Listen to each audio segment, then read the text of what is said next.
ध लिखना और पढ़ना। ध से शुरू होने वाले कुछ शब्द। ध से धनिया यानी समार। ध से धागा।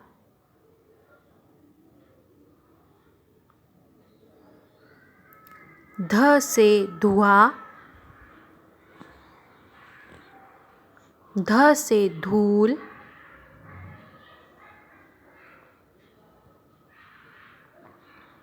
ध से धन्यवाद यानी थैंक यू।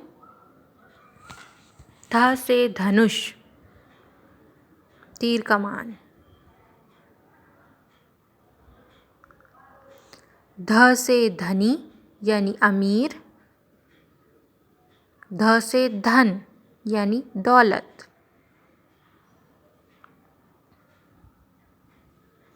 ध से धड़कन। ध से धानी रंग।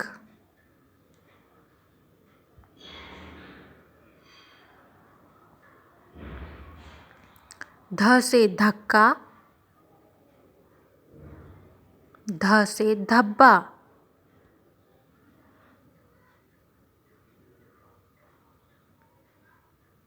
ध से धीरे धीरे चलना। ध से धान।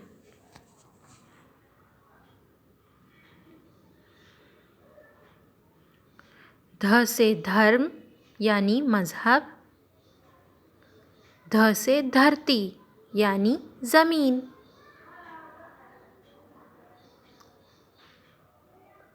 ध से धातु। ध से धारदार।